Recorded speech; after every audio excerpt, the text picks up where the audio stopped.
À l'heure où j'écris ces lignes, Kerbal Space Program 2 est toujours vendu sur Steam au prix fort et en tant qu'Early Access, ce qui est, on le sait maintenant, un mensonge, le studio ayant fermé.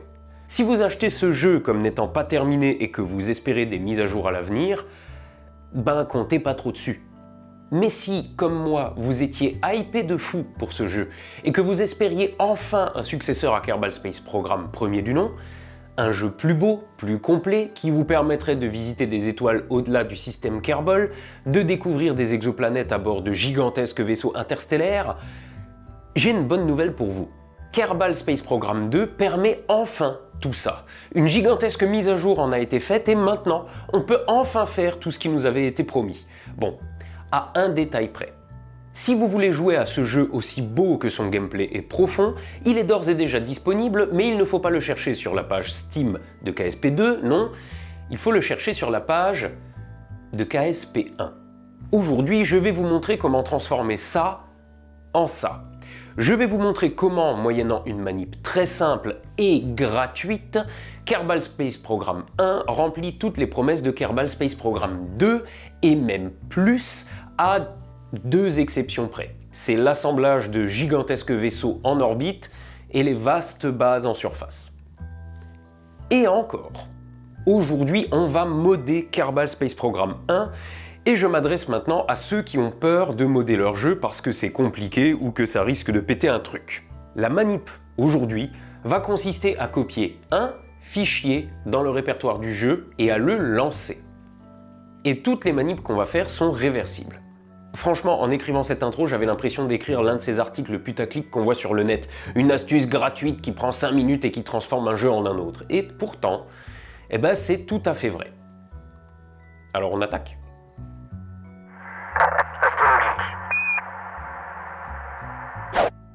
Bon, alors en vrai, ça va peut-être prendre un peu plus de 5 minutes, ne serait-ce que si vous prenez le temps de regarder cette vidéo. Si vous rushez la manip sans réfléchir, ouais, ça va prendre 5 minutes, mais on va regarder un petit peu chaque mode quand même, et vous serez probablement amené à faire des choix en fonction de vos goûts personnels, mais aussi des performances de votre PC. En outre, je vais vous montrer 2-3 manips qui nécessiteront, elles, d'aller farfouiller un peu dans les fichiers du jeu. Alors, vraiment rien de compliqué et rien d'indispensable non plus d'ailleurs, vous pourrez faire sans, mais disons que si on creuse un peu, ça prendra peut-être un peu plus de 5 minutes. De la même manière, je vais vous présenter 2 modes qui seront gratuits à l'avenir, mais qui, en attendant leur publication, ne sont disponibles que sur les pages Patreon de leurs développeurs, l'équivalent américain de Tipeee. Donc vous pouvez vous en passer, mais si vous les voulez, il faudra juste lâcher 5 balles à leurs auteurs. Et pour finir, cette vidéo est valable au moment de sa sortie, mais entre ces 2 modes pas encore publiés et d'autres en développement qu'on va voir, ce que je vous dis là ne sera probablement plus vrai dans un avenir plus ou moins lointain. Mais la bonne nouvelle, c'est que cette vidéo devrait aussi vous donner les compétences pour chercher ces futurs modes le jour où ils sortiront. C'est ça qui est beau avec ce jeu. La communauté des modeurs est très dynamique, très soudée, beaucoup d'entre eux bossent de concert, et de nouveaux modes arrivent encore régulièrement pour en faire quelque chose de toujours mieux, alors que ce jeu date de 2011.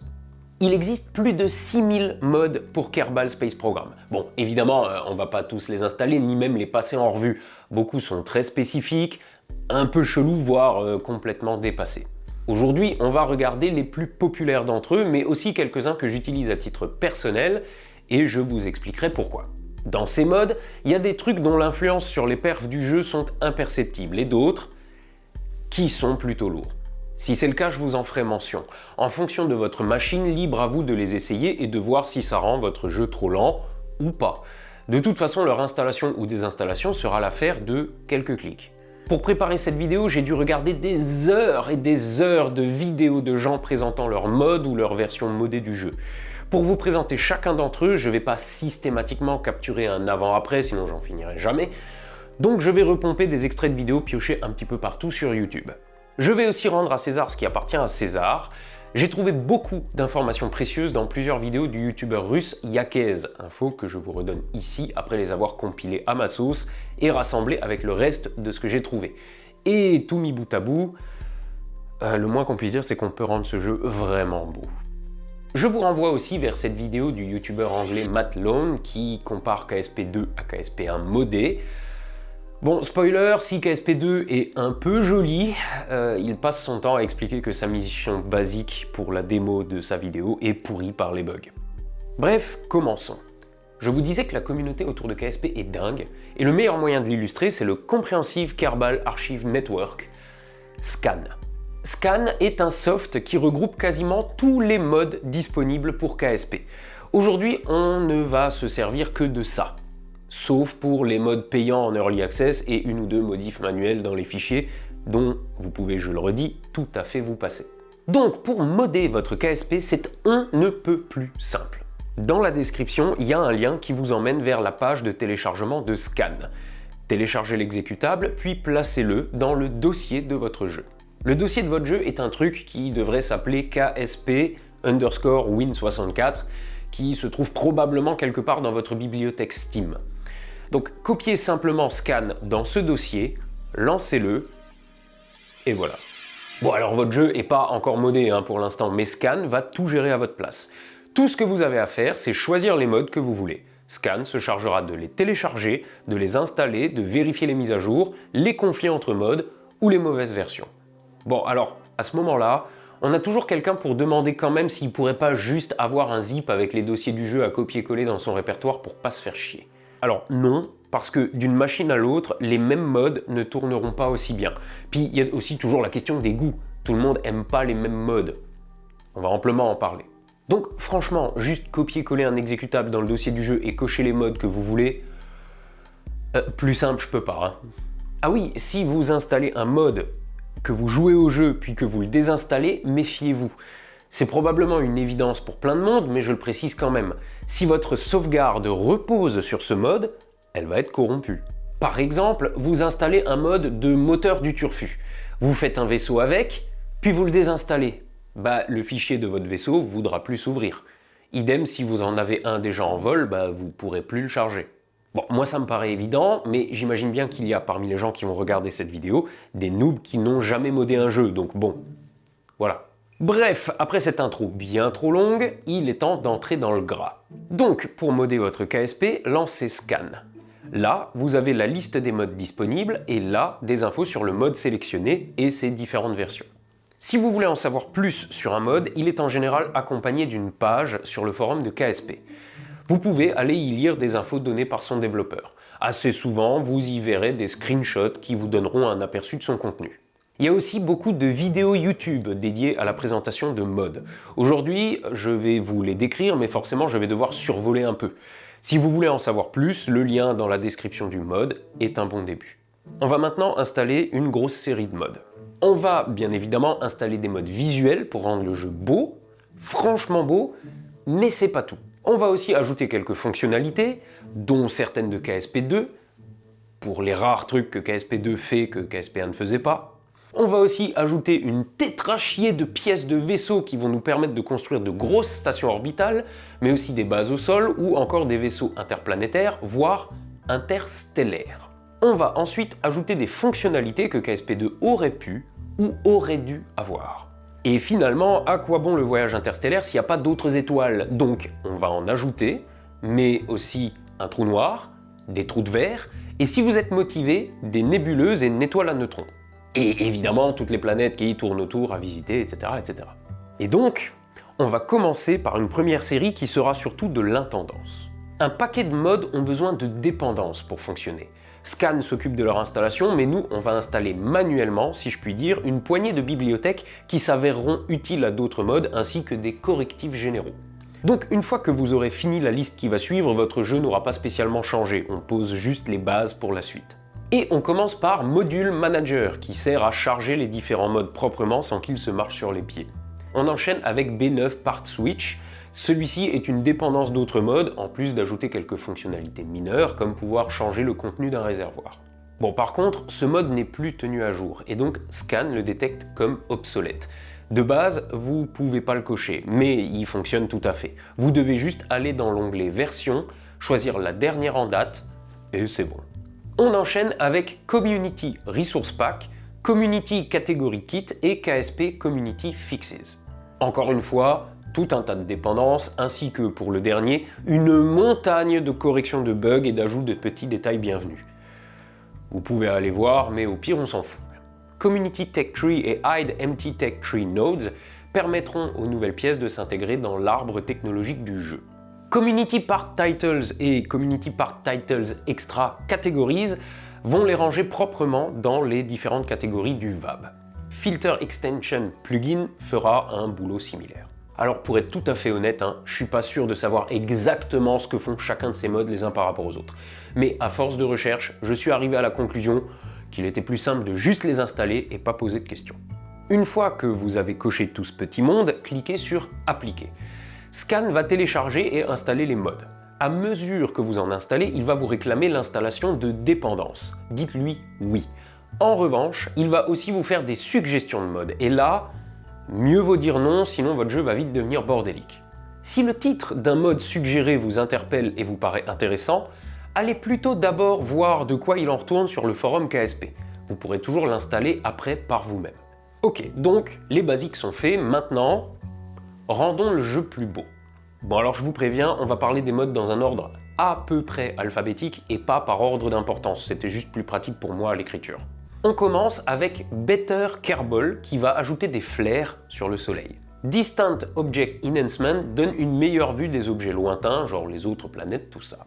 Engine Lightning Relight fait en sorte que les moteurs émettent de la lumière et éclairent votre vaisseau quand ils sont allumés. Ah oui, alors, juste au passage, beaucoup de modes ont été abandonnés en un peu plus d'une décennie et repris par d'autres modeurs. Et en général, ils mettent un truc dans le nom du mode comme la, Relight, qui veut dire réallumer. De même, en modding pour un jeu non modifié, on parle en général de jeu vanilla. Pour KSP, il est plus généralement fait mention de jeu stock. Si vous voyez un truc avec stock, ça fait référence au jeu non modifié. Par exemple, un set de pièces stock-alike, ça veut simplement dire que les pièces ont la même esthétique que celle du jeu de base. Bref, reprenons. Installons maintenant Environmental Visual Enhancement Redux, que vous verrez souvent passer sous son acronyme EVE, à ne pas confondre avec la planète Eve ou Eve du jeu. Par contre, n'installez pas le fichier config. La configuration de ce mode sera gérée par ceux qu'on va installer après. EVE ajoute des nuages et des lumières de ville du côté obscur de Kerbin. Mais avec le reste des modes qu'on va voir, chez moi, avec ma config, les lumières des villes ont disparu. Mais en ajoutant le mode KSPRC City Lights, je les ai de nouveau. On va maintenant installer un gros morsif, Parallax, ainsi que Parallax Stock Planet Textures et Parallax Stock Scatter Textures. Oui, aujourd'hui j'ai décidé de ne pas me faire chier avec l'accent anglais, les modes ont suffisamment des noms à coucher dehors. Parallax est un mode incroyable, qui ajoute une flore très dense sur Kerbin et des roches et autres artefacts sur les autres astres, sans parler des textures au sol et même d'une flore sous-marine. À lui tout seul, il me fait dire que KSP1 modé est plus beau que KSP2. Alors attention, pour en profiter, il faut quand même, dans les options du jeu, que le réglage Terrain Scatters soit au moins réglé sur haut et idéalement sur ultra, sinon il n'apparaît pas. Mais Parallax est pas le plus léger des modes non plus. J'ai toujours trouvé que ça allait, mais moi j'ai une machine avec 64 Go de RAM. Oui, parce qu'il y a un truc que KSP2 fait mieux que KSP1 et on n'y pourra rien, c'est les temps de chargement. Pour ça, KSP2 est imbattable et là, on ne va faire qu'alourdir KSP1. Et clairement, meilleure est votre RAM, mieux ce sera. Mais la bonne nouvelle, c'est qu'installer des modes a un gros impact sur le temps de chargement. En revanche, la plupart ont un impact très limité sur la fluidité du jeu. Parallax est gratuit, mais c'est l'un des deux modes dont il existe des versions payantes, dont je vous ai parlé plus tôt. Sur le Patreon de Lynx, son développeur, vous avez une version de Parallax Continued en Early Access, qui est plus léger pour votre PC, gère mieux la lumière, avec de belles projections d'ombre, ça c'est franchement chouette, et dans la prochaine release, Lynx a annoncé avoir fait de gros progrès sur la gestion de la glace, par exemple, ou de l'occlusion ambiante. De même, il dit avoir trouvé comment faire pour que les planètes soient beaucoup plus belles depuis l'orbite. Encore un truc que KSP2 ne fera bientôt plus mieux que KSP1. Donc vous avez deux solutions. Attendre que ça sorte gratos, ou lâcher 6 balles sur son Patreon pour avoir le lien de téléchargement de la version en Early Access. Par contre, évidemment, l'Early Access n'étant pas sur Scan, il faudra l'installer manuellement. Bon, installer manuellement un mode sur KSP, ça veut juste dire copier et coller des fichiers dans le dossier Game Data du jeu. Rien de terrible. Alors attention, Patreon marche par abonnement. Donc si vous voulez pas être prélevé chaque mois, vous payez 5 balles, vous téléchargez le mode et vous annulez l'abonnement. Ou vous le laissez pour soutenir un créateur. Mais de base, sans l'Early Access, c'est déjà très très beau. Et à ce moment-là, il suffit de chercher Parallax sur Scan. Encore un truc. De base, les rochers et artefacts générés par Parallax n'ont pas d'effet de collision. Si vous voulez pouvoir marcher ou rouler dessus sans les traverser, vous devez changer un réglage dans le fichier config du mode. Alors c'est encore une fois pas la mort, hein. Il suffit d'aller dans le dossier de votre jeu, puis Game Data, Parallax, Config, parallaxglobal.cfg que vous ouvrez avec le bloc-notes, vous cherchez Enable Collisions et vous changez False en True. Vous enregistrez et voilà. On enchaîne avec PlanetShine et PlanetShine Default Configuration. Celui-là, il renvoie la lumière des planètes sur votre vaisseau. Alors, ça n'a pas l'air grand-chose dit comme ça, tout comme quelques modes que j'ai présentés avant, mais ce qui rend une scène réaliste, c'est la lumière. Vous trouverez un environnement en 3D moche, tout carré, mais bien éclairé, plus réaliste qu'un modèle avec des millions de polygones, mais avec une lumière trop basique. Dans la vraie vie, vous avez des lumières parasites partout qui rebondissent sur la moindre surface. Ce mode, Engine Lightning et d'autres qu'on va voir, participent à cette sensation de réalisme. Vous connaissez l'expression « le diable est dans les détails » ? Eh ben c'est tout un tas de petits modes qui changent chacun un petit détail qui donne le résultat global. Bon, parlons maintenant de Texture Replacer. De base, il permet de changer la tête des Kerbal pour leur donner d'autres coiffures, couleurs de cheveux ou encore moustaches, là où de base, ils ont tous exactement la même tronche. C'est évidemment dispensable, mais à vous de voir, d'autant qu'il permet un autre truc. Dans Scan, vous allez taper Skybox. Dans un jeu, une Skybox, c'est simplement la texture qui tapisse le ciel. Celle de base de KSP est très bien, mais avec Texture Replacer, vous pouvez la changer. Il vous suffit donc de choisir parmi les différentes Skybox celle qui vous plaît le plus. Pour ça, rendez-vous sur la page du forum associée pour en avoir un aperçu. Évidemment, vous ne pouvez en installer qu'une à la fois. Donc veillez à désinstaller les autres, sinon il y en a une qui marchera, celle qui sera la première dans l'ordre alphabétique, et pas les autres. Et si vous désinstallez tout, KSP retrouve sa Skybox d'origine. Maintenant, on va changer la tronche des pièces de base du jeu avec Restock. Restock change les modèles et les textures des pièces de base, ajoute quelques variantes au passage, mais ne touche pas spécialement à leurs statistiques. Vous pourrez aussi voir passer Restock Plus, qui est un mode qui ajoute quelques pièces, histoire de combler des vides dans les choix offerts par les pièces de base. À vous de voir. Par contre, avant d'installer Restock, je dois vous dire qu'ici, vous devez faire un choix. Dans KSP2, vous pouvez peindre vos vaisseaux. Dans KSP1, vous avez le choix entre quelques textures, et encore, mais pas toujours. Il y a donc des modes qui s'en chargent. Alors le premier est Simple Repaint, mais bof. Il permet de colorer vos pièces, mais de manière très basique en appliquant juste une sorte de filtre coloré dessus. Donc les fenêtres, les détails, tout y passe. Vous en faites ce que vous voulez, mais bon, moi je trouve pas ça ouf. Mais il y en a un qui est en développement, et il ressemble à ça. Non seulement vous pouvez repeindre vos vaisseaux, mais en plus il y a des jeux de textures incroyables et vous pouvez même faire des engins chromés. Mais son développeur explique qu'il doit tout faire pièce par pièce et que c'est très long. Donc pour le moment, ça marche avec toutes les pièces du jeu stock, ainsi que quelques modes listés sur le forum, mais pas restock. Pour le moment. Donc vous devez faire un choix. Soit les jolies pièces restock, soit les pièces de base, mais avec la possibilité de les peindre comme bon vous semble. Sachant qu'un modeur a annoncé s'être attelé à la tâche de rendre Restock compatible, mais à l'heure où je fais cette vidéo, c'est pas le cas. Alors, Restock ou pas Restock, dans tous les cas, téléchargez le mode Texture Unlimited. Mais si vous voulez repeindre vos pièces, ne téléchargez pas Restock. Texture Unlimited, c'est le mode qui se charge notamment, entre autres, de vous permettre de repeindre vos pièces. Par contre, l'interface du mode est chiante et vous devez tout faire pièce par pièce et recommencer à chaque fois, etc. Donc il faut l'associer au mode Lazy Painter qui lui permet de changer la couleur de vos pièces de manière intuitive, de sauvegarder des préférences et de les appliquer facilement. De même, si vous faites ce choix, je vous invite à jeter un œil à la page du mode sur le forum pour voir les modes de pièces compatibles si vous voulez pouvoir repeindre plus que les pièces de base. Mais encore une fois, mode pas fini oblige, vous devrez alors peut-être télécharger manuellement quelques fichiers à ranger dans le dossier Game Data. Donc je résume. soit Restock et Texture Unlimited, soit pas Restock, Texture Unlimited et Lazy Painter. Alors pourquoi Texture Unlimited si on s'en sert pas? C'est parce qu'il permet d'autres choses qu'on verra plus loin. Bon, reprenons. Passons maintenant à Scatterer. Scatterer a été développé par un autre modeur qui a beaucoup fait pour l'esthétique de KSP, Blackrack. Scatterer crée une occlusion atmosphérique, c'est-à-dire le fait que les objets lointains paraissent bleus. Mais il améliore aussi nettement la tronche des océans et il ajoute même l'ombre des éclipses. Encore une fois, on installe le mode, mais pas la config par défaut. Enchaînons avec Waterfall Core et Stock Waterfall Effects. Les flammes des moteurs du jeu de base sont pas très belles. Waterfall corrige ça, tout en améliorant aussi leur son et les met au niveau des flammes des moteurs de KSP2. Attention, si vous avez fait le choix d'installer Restock, il faudra aussi installer Waterfall Restock. Parce que Restock change la forme des tuyères des moteurs, donc si vous installez juste Waterfall Stock, les flammes ne seront pas au bon endroit. Waterfall Restock corrige ce problème. On passe maintenant au mode Spectra.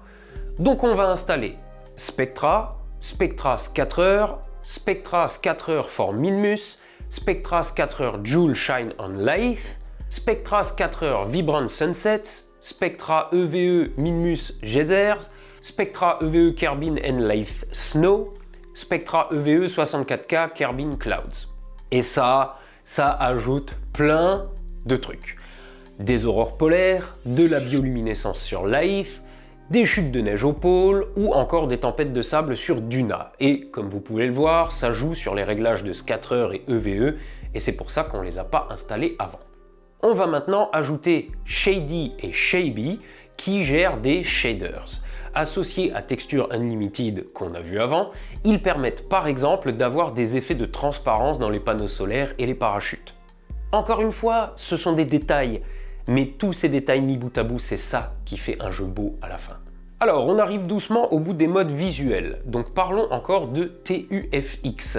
C'est un mode de colorimétrie. C'est encore une fois une histoire de goût, mais bon, au début, moi je me disais que bof, et finalement maintenant, je l'ai tout le temps activé. En gros, ça vous met un filtre sur votre jeu. Si vous mettez des trucs trop criards, vous allez vite vous lasser, mais moi je lui demande juste de faire une colorimétrie discrète et de lisser un peu l'aliasing.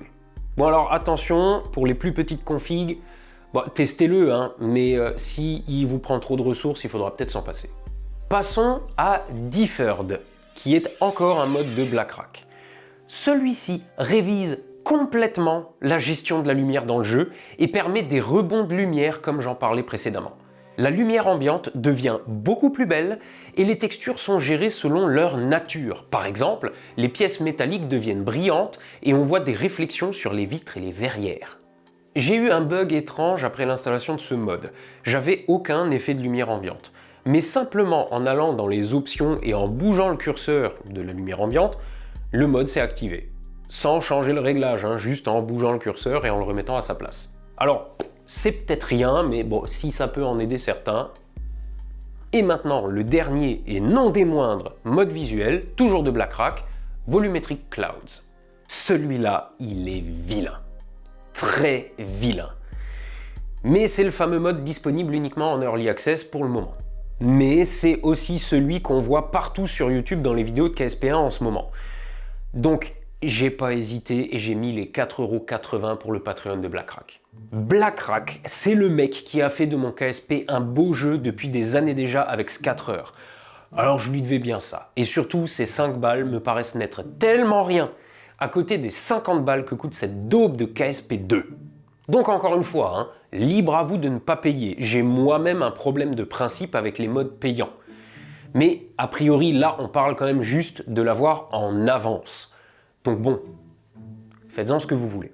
Quoi qu'il en soit, vous avez droit à des orages, de la pluie, du brouillard, le soleil dont les rayons traversent les nuages qui sont de fait volumétriques, des tempêtes gigantesques sur Eve ou sur Joule, des éruptions volcaniques sur Life, bref, à vous de voir. Par contre, on est à nouveau face à un mode un peu gourmand. Alors vous pouvez régler pas mal de paramètres pour l'alléger, mais attendez-vous à une certaine baisse de framerate en fonction de votre machine. Bon, Fin de la première partie. On n'a pas ajouté de fonctionnalité spécifique au jeu, on l'a juste rendu beau et KSP2 n'a plus qu'à aller se rhabiller. Ça, c'est KSP1. Et c'est pas des images de cinématique, hein, c'est des images du jeu. Le seul argument recevable pour moi en faveur de KSP2, c'est qu'il est plus beau que KSP1 Vanilla. Mais il n'a même pas les fonctions de base de KSP1. Il est pourri de bugs, enfin bref, avec ses mods, KSP1 dépasse largement KSP2. Donc désolé, mais à ce stade, il a déjà plus rien pour lui. Mais même s'il a déjà plus rien pour lui, on va aller encore plus loin. On va maintenant ajouter des fonctionnalités au jeu. Parlons brièvement de HUD Replacer. L'interface du jeu a un peu vieilli, faut reconnaître, hein. Donc on va pas lui coller l'interface du 2, mais on va la moderniser un petit peu quand même. Donc téléchargez HUD Replacer ainsi que Z-Theme pour une interface épurée. Côté audio, on aime ou on n'aime pas, mais avec le mode Chatterer et Chatterer Extended, vous pourrez entendre des communications radio, des bruits de sas quand un Kerbal sort en EVA, et même sa respiration dans le scaphandre.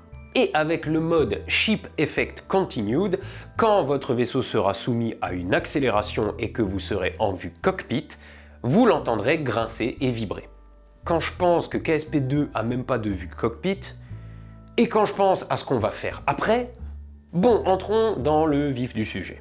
Dans KSP, l'un des objectifs, ou pas, c'est de récupérer des points de science un peu partout dans l'univers afin de débloquer de nouvelles technologies. Le problème, c'est que des expériences, il y en a plein, et idem pour les endroits où elles peuvent être déployées.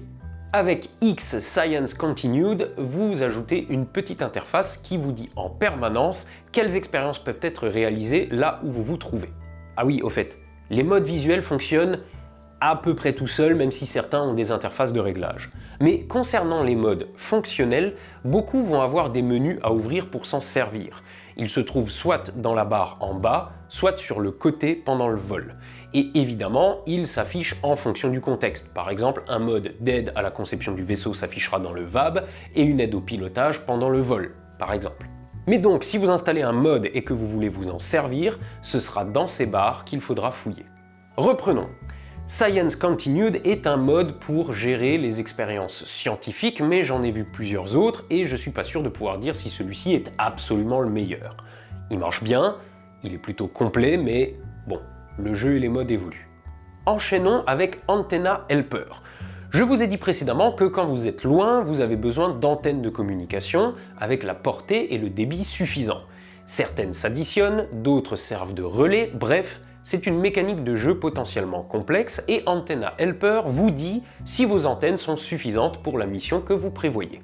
Je le redis, hein, mais aucun des modes que je vous décris là n'est obligatoire. Hein. C'est des trucs que j'utilise moi. Voilà. Better Burn Time vous donne des indications plus fines sur le temps de mise à feu de vos moteurs pendant une manœuvre. Par exemple, il est capable d'anticiper un contact avec le sol pendant une descente. Better Time Warp Continued est pas mal non plus. Mais attention aux perfs de votre machine. J'explique. L'accélération maximale du temps dans KSP est de base de 100 000 fois. Ça a l'air beaucoup comme ça, mais quand vous traversez le système Kerbal, ça reste très long. KSP2 ayant ambitionné le voyage interstellaire, il était question de modifier cette mécanique et de pouvoir accélérer le temps plus que ça. C'est ce que permet ce mode. Mais c'est pas tout.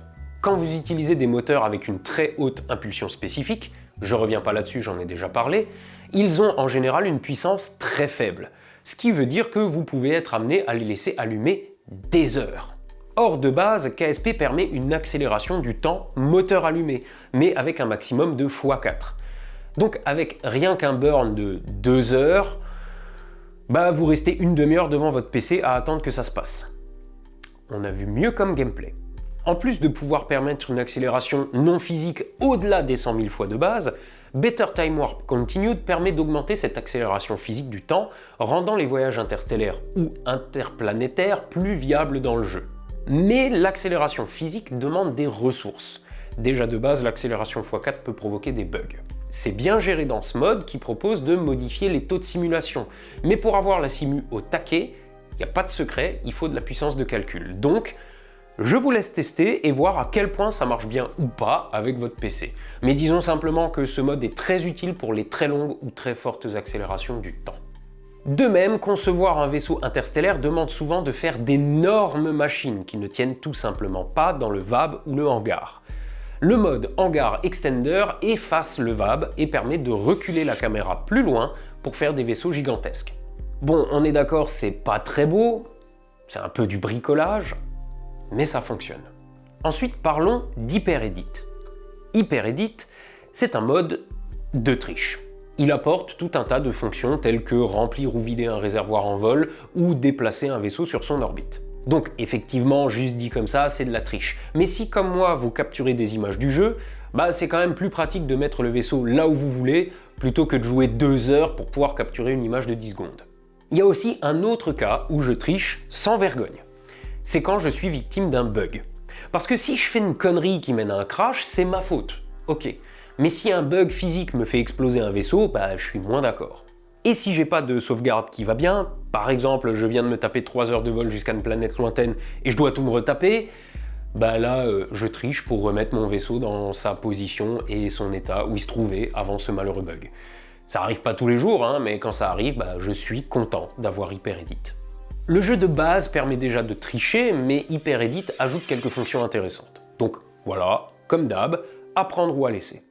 Lights Out Relite est un petit mode qui sera inutile pour certains et indispensable à d'autres. Tout ce qu'il fait, c'est éteindre la lumière dans le VAB et le hangar, tout en allumant toutes les loupiottes de votre vaisseau. L'utilité, simplement vérifier si les lumières et autres phares que vous avez installés marchent comme vous le voulez. Parking Brake a aussi l'air de rien et pourtant je le trouve indispensable. Et lui, il corrige un bug. Quand vous vous posez sur un astre à la gravité faible, sur un site en pente, votre vaisseau est susceptible de glisser lentement et continuellement sans jamais s'arrêter. Bon, c'est déjà casse-couille de base, mais c'est encore pire quand vous avez par exemple un rover qui doit être immobile à côté d'une roche pour pouvoir la scanner et que le bras robotique refuse obstinément de fonctionner au prétexte que vous n'êtes pas immobile. Parking Brake est juste un mode que vous activez dans le menu contextuel de votre module de commande et qui verrouille votre vaisseau là où il se trouve. Alors attention, n'oubliez pas de le déverrouiller avant de repartir. Quand un moteur fonctionne, vous voyez la quantité de carburant qui lui reste à côté. Mais pas tous les carburants. Par exemple, votre moteur au xénon ne marche pas alors qu'il a encore du xénon. Mais plus d'électricité. Show All Fuels Continued vous montre simplement à côté du moteur toutes les ressources dont il a besoin.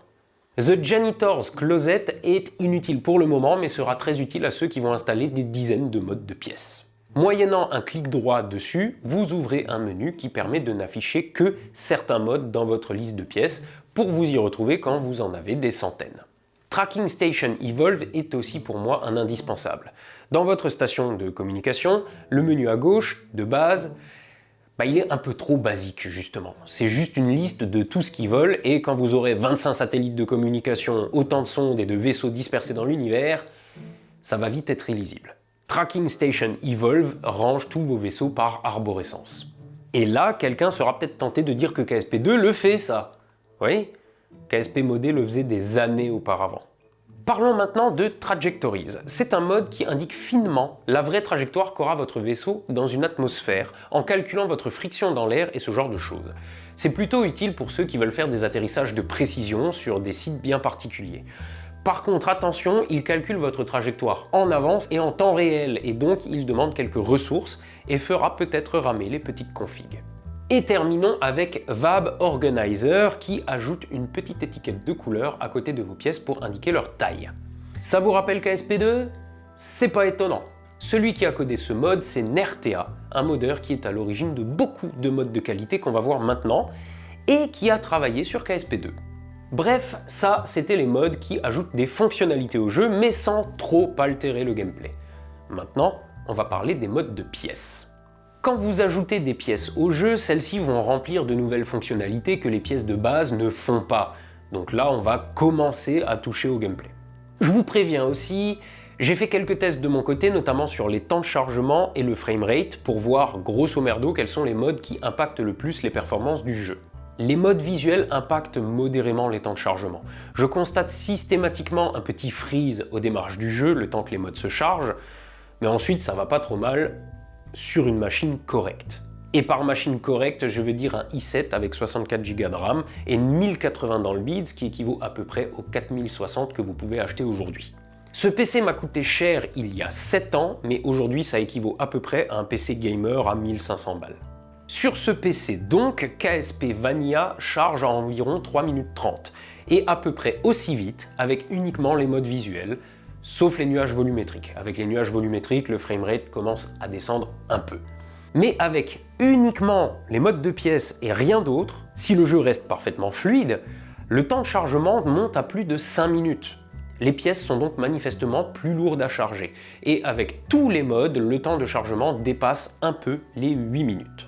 Donc si vous avez une machine de guerre de la NASA pour Turbo Gamer de l'espace, vous pouvez installer tous les modes dont je vous parle sans vous soucier des perfs. J'ai testé sur un i9 avec 128 Go de RAM et une 4090, ça marche au poil. Mais sur une config plus modeste, vous allez sûrement devoir faire un choix dans les modes que vous installez, et surtout les modes de pièces. Et comme ça va totalement dépendre de votre machine, je ne peux que vous laisser essayer. Mais avec Scan et l'installation ou la désinstallation de modes d'un seul clic, vous allez vous en sortir, j'en suis sûr. Bref, les modes de pièces. Commençons avec un inutile pour certains et indispensable pour d'autres, Conformal Decals. KSP permet d'ajouter son drapeau sur les vaisseaux, mais c'est pas toujours terrible. Conformal Decals permet d'ajouter de manière crédible tout un tas de symboles techniques et autres conneries un peu partout dessus. Ça sert à rien et c'est pour ça que c'est indispensable. GX2 Antenna ajoute 3 très grosses antennes utiles pour les voyages très lointains, mais elles sont pas très finement modélisées ou texturées. Ça peut être un choix, mais je vais vous en montrer de plus jolies après. PlanetSide Exploration Technologies ajoute tout un tas de pièces de base et de rover pour une installation semi-permanente à la surface d'un astre. Mais l'intérêt des pièces de KSP, c'est d'en faire un gigantesque jeu de Lego où vous pouvez assembler les dites pièces comme bon vous semble. Or, certains modes ont des pièces que je dirais plus directives. Ce que je veux dire par là, c'est qu'elles sont prévues pour un usage. C'est un peu comme si dans votre boîte Lego, vous aviez des pièces qui ne peuvent s'assembler que d'une façon avec une seule autre pièce. Et donc ce mode fait un peu ça. Vous avez des modules d'habitation, mais il faut leur mettre le support avec les papates et ça marche comme ça. Bon, vous pouvez toujours faire autrement, évidemment, mais ce mode a un petit peu ce côté c'est comme ça que j'ai décidé qu'il fallait faire. Bon, il reste très bien et apporte des pièces franchement sympas et réutilisables dans d'autres contextes. De toute façon, au pire, vous testez et si ça vous plaît, vous gardez, sinon, vous désinstallez. Kerbal Foundries ajoute des patins, des roues et des chenilles. Et même des répulseurs anti-gravité si vous voulez vous la jouer Retour vers le futur ou Star Wars. C'est plutôt pratique pour de gros rovers ou de gros atterrisseurs, mais je trouve qu'esthétiquement, ces pièces se fondent moyennement bien avec les autres. Bon, maintenant, attaquons les modes du fameux NERTA dont j'ai parlé avant. Et là, on est sur du très haut niveau. Commençons avec Stock-alike Station Part Expansion Redux et Stock-alike Station Part Expansion Redux Internal Spaces. Putain les noms, c'est beau. Ces pièces ajoutent des modules de station à la fois modernes et futuristes et sont vraiment polyvalentes. Vous pouvez les attacher comme bon vous semble sans cette fameuse sensation de devoir absolument les assembler d'une certaine manière. Vous avez aussi Kerbal Atomics qui ajoute des moteurs atomiques. Voilà. Ensuite, NERTA a aussi fait une suite de modes qui s'appelle Near Future. Chacun de ces modes ajoute des pièces dans un domaine particulier. Near Future Propulsion ajoute des moteurs ioniques au xénon ou à l'argon qui ont une impulsion spécifique énorme mais demandent des quantités faramineuses d'électricité pour fonctionner. Near Future Solar qui ajoute une chier de panneaux solaires qui vont du minuscule au gigantesque, mais aussi Near Future Electrical qui rajoute des réacteurs à fission et à fusion. Les réacteurs à fission produisent beaucoup d'électricité, fonctionnent longtemps et peuvent être rechargés en uranium, mais sont lourds et chauffent beaucoup. Quant aux réacteurs à fusion, ils produisent énormément d'électricité et de chaleur en consommant très peu de deutérium et de tritium, mais sont horriblement lourds et demandent une précharge électrique. En fait, tout ça combiné rajoute de nouvelles choses à gérer et donc une nouvelle manière d'aborder le jeu. On s'y fait vite et ça devient très vite des mécaniques dont on n'a plus envie de se passer. Near Future Exploration ajoute toute une chier d'antennes, dont des réflecteurs énormes et des antennes en deux parties, le réflecteur déployable et le récepteur qui doit être positionné vers le réflecteur.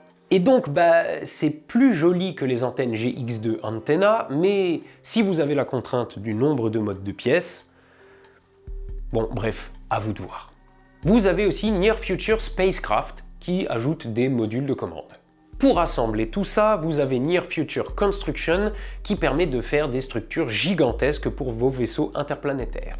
Mais surtout, le problème dans KSP quand vous voulez lancer de grosses structures en orbite, c'est le nombre de pièces sur votre lanceur qui vous force à faire décoller des machins qui font 300 pièces et qui mettent votre PC à genoux. Vous avez donc Near Future Launch Vehicle qui ajoute quelques pièces de lanceur énormes. Et ce faisant, vous pouvez faire des fusées avec moins de pièces et donc qui rament moins. Avec ces différents modes, j'arrive à faire des vaisseaux interplanétaires gigantesques qui tournent autour des 100 pièces. Ça va. Mais c'est pas fini. On l'a vu, les réacteurs, mais aussi les moteurs du turfu, ça chauffe, et encore vous avez rien vu.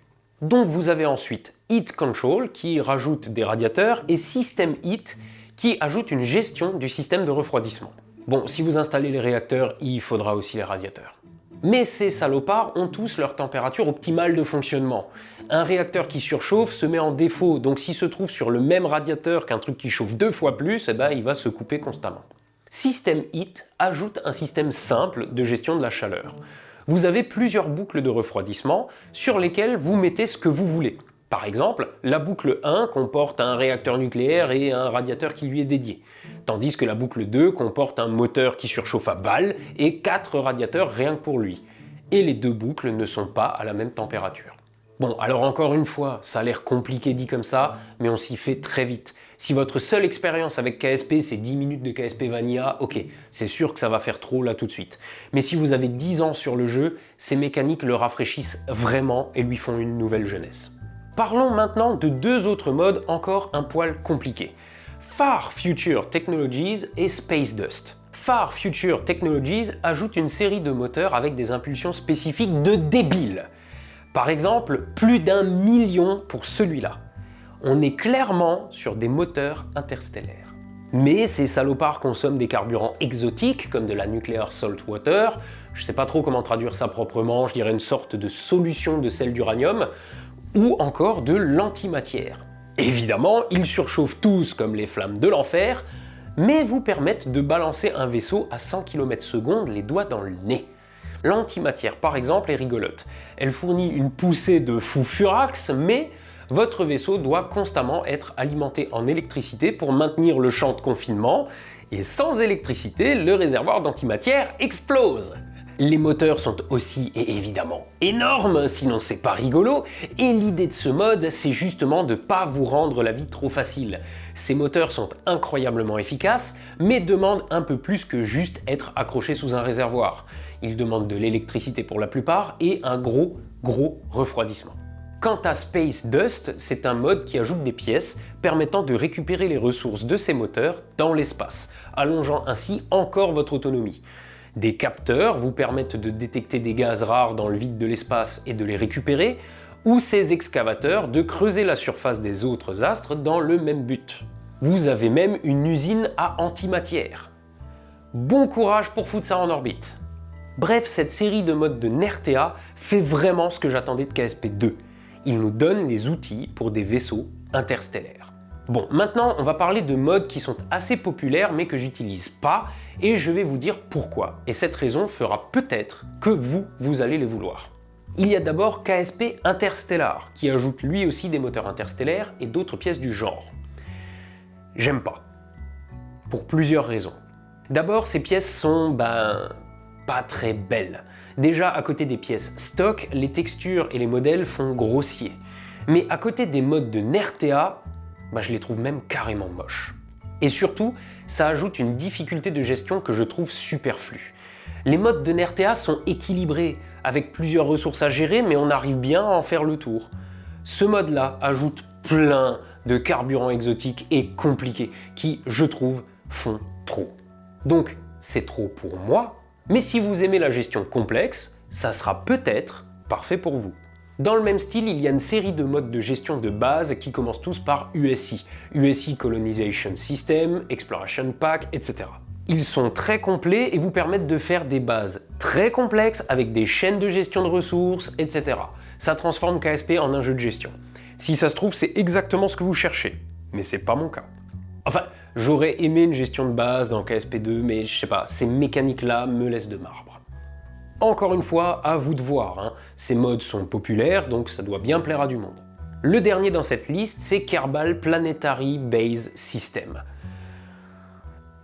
Ce mode, je sais pas si je l'aime ou si je le déteste. Les pièces sont belles, quoique assez simples dans les modèles et les textures, mais ça va. Les intérieurs sont super, mais ce mode fait précisément ce que je reprochais avant. Ces pièces ne marchent qu'entre elles. Bon, alors évidemment, vous pouvez toujours y attacher ce que vous voulez, hein, mais je sais pas, ça fait tâche. Donc les bases que vous faites avec, ce sont des bases avec les pièces de ce mode et pas grand chose d'autre. Et je sais pas, je trouve que ça m'enlève un degré de liberté. Sans compter que c'est un peu casse-couille à déployer. Ça se fait, hein, mais je sais pas. Alors attention, je rappelle que personne n'a raison ou tort dans une sandbox. Je n'aime pas ce mode, ou plutôt je sais pas si je l'aime ou si je le déteste, mais des tas de gens l'adorent. Il est très populaire, et je suis pas en train de dire qu'ils ont tort. Je vous explique juste pourquoi moi, je l'aime pas. Mais j'en parle quand même pour ceux qui y trouveront leur compte. Bon, ça c'était pour les modes de pièces. Une autre liste vous attend plus loin dans la vidéo pour des raisons qu'on verra à ce moment-là. Maintenant, on va parler de modes qui ajoutent parfois des pièces, parfois pas, mais modifient le gameplay lourdement à eux tout seuls. Eh ben, on va parler d'un mode que je trouve aussi génial qu'inutile, donc totalement indispensable, Free IVA. Ce mode vous permet de vous détacher de votre siège et de vous promener dans votre vaisseau. Vous pouvez passer d'un module à l'autre s'ils sont reliés par un sas et aussi bien marcher que flotter en apesanteur.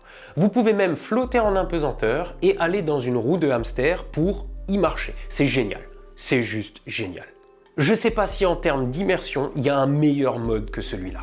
Bon, évidemment, il y a quelques bugs graphiques, pas mal de clipping, et ce mode ne fonctionne qu'avec certaines pièces. Bon, alors ça marche déjà partout dans les modes de NRTA, dans les pièces stock et les modes qu'on a vus jusque-là. Alors, petite astuce, quand vous vous détachez, le mode vous ouvre une fenêtre avec les commandes qui sont de base en clavier QWERTY. Pour changer ça, il faut aller trifouiller dans le fichier config dans le dossier du mode. Dans Game Data, vous cherchez le dossier Free IVA, puis le fichier config, et vous changez juste les touches comme ça vous arrange. Passons à Booster Guidance Boosted. Celui-ci est un pilote automatique qui permet de poser précisément un booster sur un pas de tir si vous faites des fusées réutilisables façon SpaceX. J'ai pas trop creusé son utilisation, je vous laisse regarder. Docking Port Alignment Indicator ajoute lui un cadran pour vous guider lors d'un arrimage en orbite. TAC Life Support ajoute 3 ressources au jeu: l'eau, l'oxygène et la bouffe. Évidemment, si vous en avez plus, vos Kerbal meurent. Donc vous devez emmener des réserves ou de quoi vous démerder sur place pour les missions de longue durée.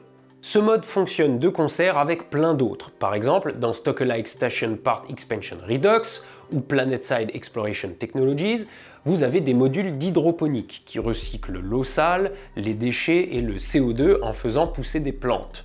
Vous avez aussi des modules avec des outils de filtration ou de recyclage qui sont faits pour fonctionner avec ce mode. Vous avez aussi TAC LS Mining qui ajoute des fonctions à vos raffineries. Vous savez, le gros machin qui permet de transformer le minerai en carburant, maintenant il peut aussi extraire de l'eau ou de l'oxygène. Bon, mais pour moi, le mode qui change profondément le gameplay, c'est MechJeb 2. Dans l'univers de KSP, Jebedia Kerman, c'est LE pilote. C'est un peu Neil Armstrong, le mec aux nerfs d'acier et qui pilote comme un dieu. Bon, MechJeb pour Mechanical Jebediah, oui, c'est comme ça qu'on prononce Jebedia en anglais, c'est tout simplement, mais en toute complexité, un pilote automatique très, très complet. C'est le mode qui est souvent considéré comme de la grosse triche. Je suis pas d'accord.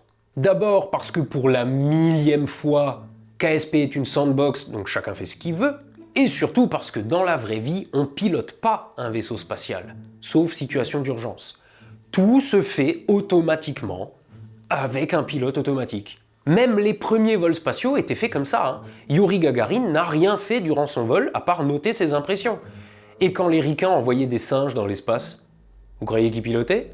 Ce mode est ce qu'il faut à beaucoup d'entre vous pour plusieurs raisons. D'abord, il est bourré d'outils qui vont calculer les meilleures trajectoires possibles et outre vous faire économiser du carburant, il va surtout vous montrer ce qu'est une bonne trajectoire. Ensuite, il est capable de faire à votre place des manœuvres périlleuses. Pour ceux qui n'arrivent pas à se poser sur un autre astre, utilisez MechJeb.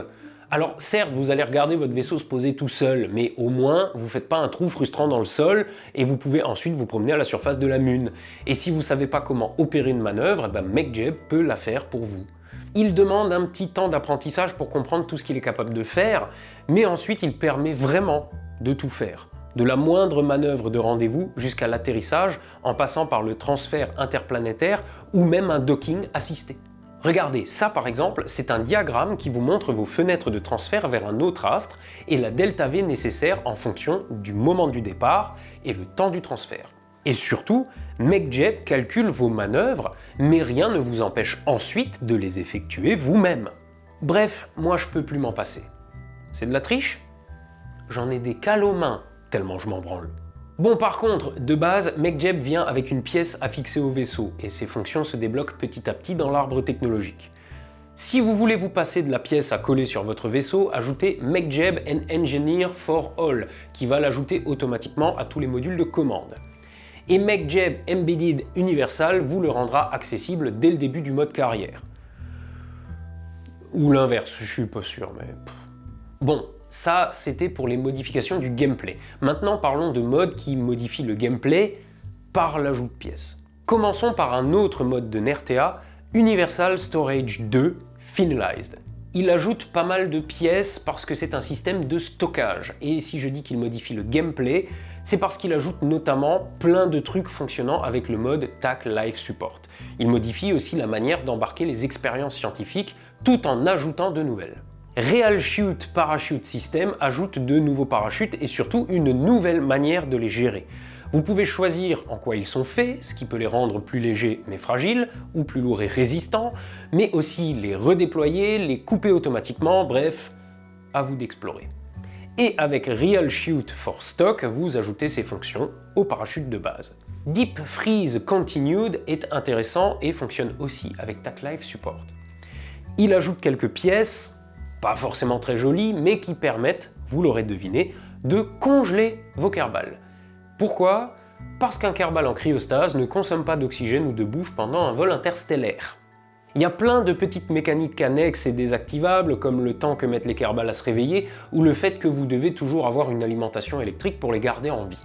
Et pour finir, Alcubierre Warp Drive Standalone.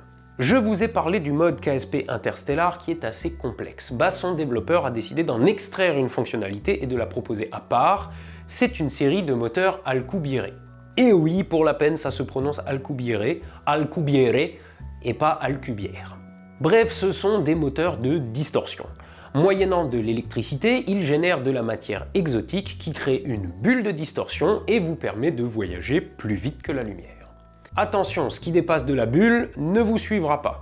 De même, il ne suffit pas de bondir d'un lieu à l'autre. La disto conserve votre vitesse initiale par rapport à votre cible, donc à l'arrivée, vous risquez de vous retrouver avec encore beaucoup de vitesse à annuler. Bon, je reproche à ce mode la même chose que je reprochais à KSP Interstellar. Les pièces sont un peu moches et font un peu tâche à côté des autres. Bon, mais à quoi bon le voyage interstellaire si tout ce que vous avez à voir, c'est le système Kerbal? Donc maintenant, attachez vos ceintures, on va ajouter des planètes et d'autres étoiles. Par contre, attention pour les petites configs, les ajouts de planètes peuvent être gourmands en RAM. J'ai même réussi à avoir des ralentissements sur la machine de guerre avec 128 Go dans le bid. Donc, je vous conseille de pas trop en installer à la fois. Bon, ici il y a deux écoles. Il y a les modes qui ajoutent des astres au système Kerbal sans le modifier, et ceux qui le modifient en profondeur. Perso, j'ai un petit attachement à Kerbin et aux autres planètes pour avoir joué avec pendant une décennie, donc j'aime bien les garder. Pure affaire de goût perso encore une fois. Donc parlons de modes que je n'utilise pas mais qui sont populaires quand même. Avec le mode RSS pour Real Solar System, vous pouvez transformer le système Kerbal en notre système solaire. Par contre, attention, Kerbin est minuscule par rapport à la Terre, donc il faudra peut-être s'armer de modes qui modifient les pièces pour pouvoir faire des fusées capables d'aller en orbite. Des modes de planète, il y en a des tétrachiers, donc on va pas parler de tout. Je vais juste vous en citer quelques-uns et finir par ceux que j'utilise. Donc dans ceux qui sont rigolos, vous avez Before Kerbin et After Kerbin qui modifient le système Kerbal pour le placer respectivement 2 milliards d'années dans le passé ou 4 milliards d'années dans le futur, avec une Kerbin brûlée par un Kerbal devenu une géante rouge. Le même développeur a aussi fait Beyond Home, qui place les Kerbal dans un lointain futur, dans un autre système stellaire. Si je parle de celui-là, c'est parce qu'il marche avec Parallax.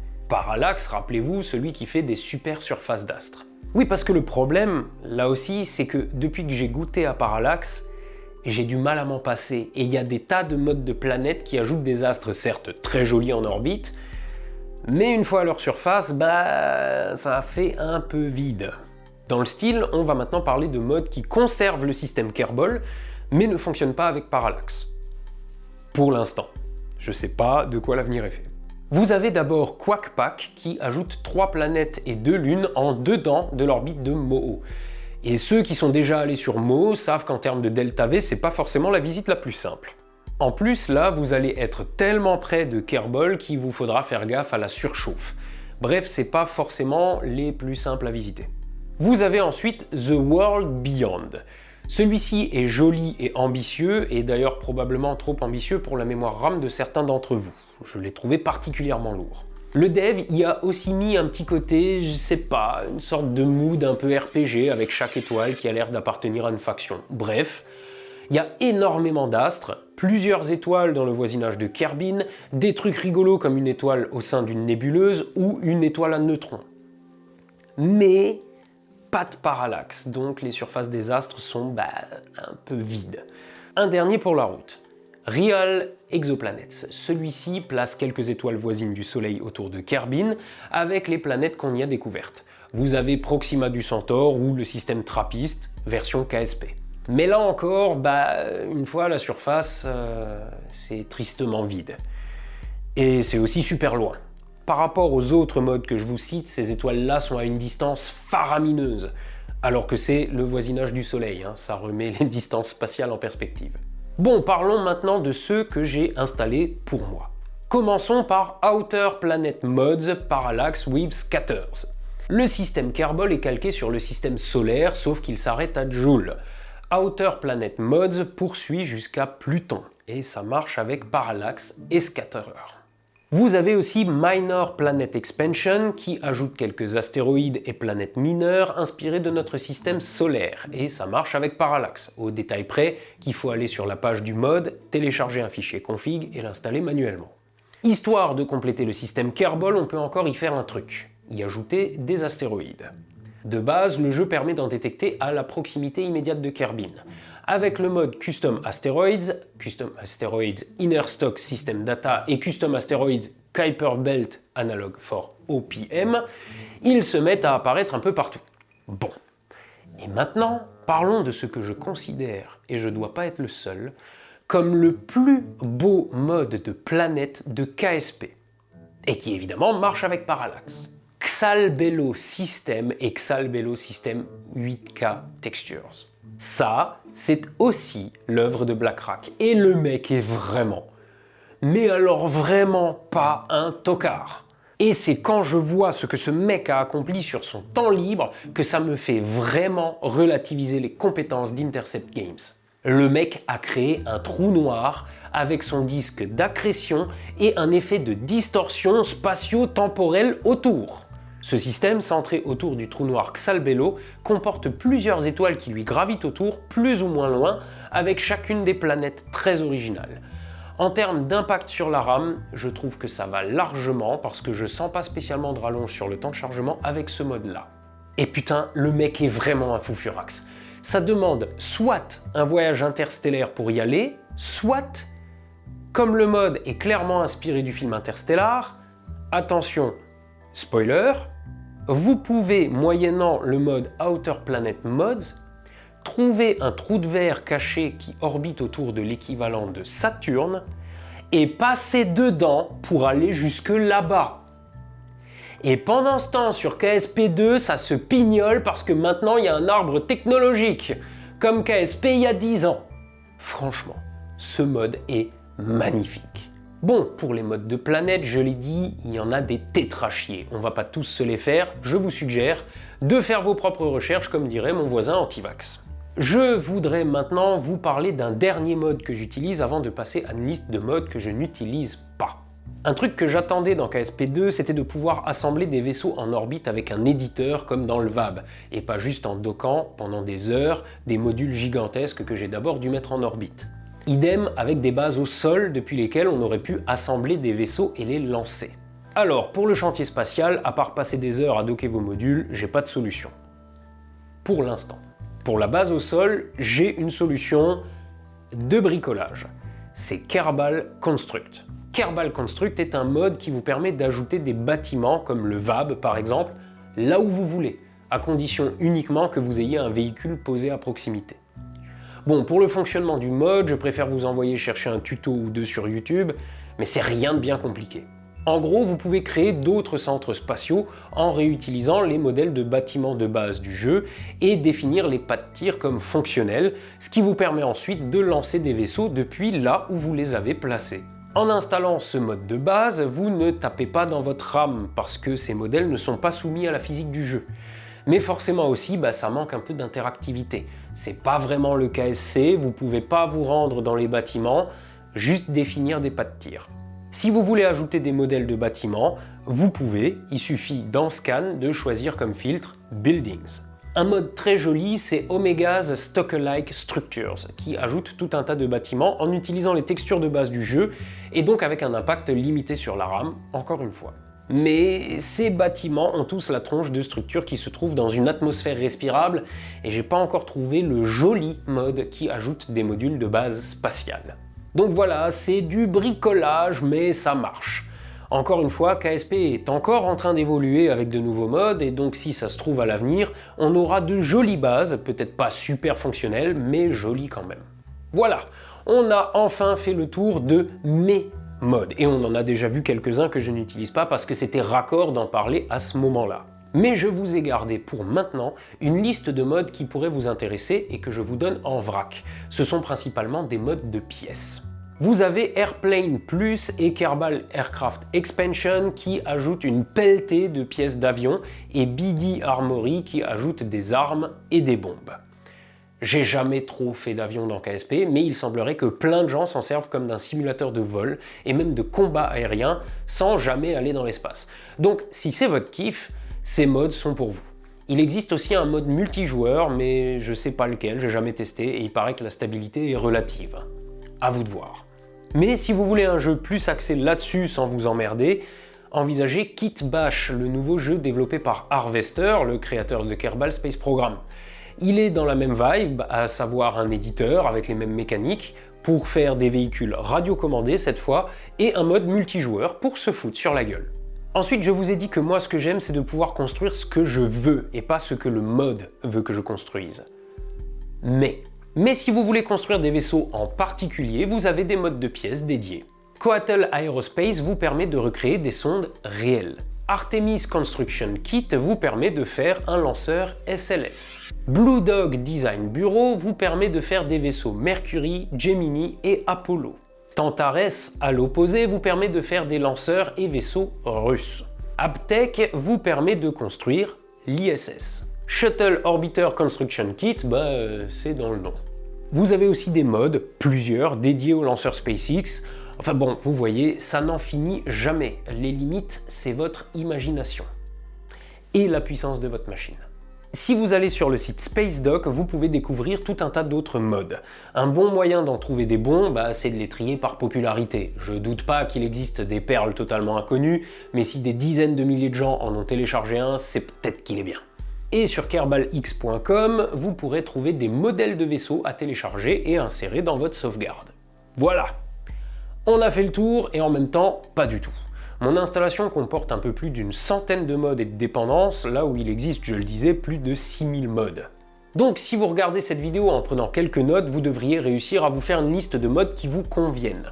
N'hésitez pas à les installer et les désinstaller pour faire des essais, c'est gratuit. Vous trouverez ainsi la meilleure formule pour votre machine et votre style de jeu. Et je le redis, pour les configs de l'espace, tout passe crème. Avec ce que je vous ai donné là, vous avez de quoi vous faire un jeu largement meilleur que KSP2, histoire de combler la frustration qu'il a pu vous laisser. Mais surtout, n'oubliez pas, il est toujours modé, donc à l'avenir, d'autres chouettes mods risquent encore d'arriver. Cette vidéo ne sera pas à jour bien longtemps, donc le mieux à faire est de zioter les chaînes spécialisées sur YouTube, mais aussi de jeter un œil à SpaceDoc ou Scan de temps en temps. Bon, et bah cette série était longue, très longue, mais j'espère avoir été le plus complet possible, donc bon bon vol. Levez les yeux au ciel, soyez astronogeek, et à la revoyure.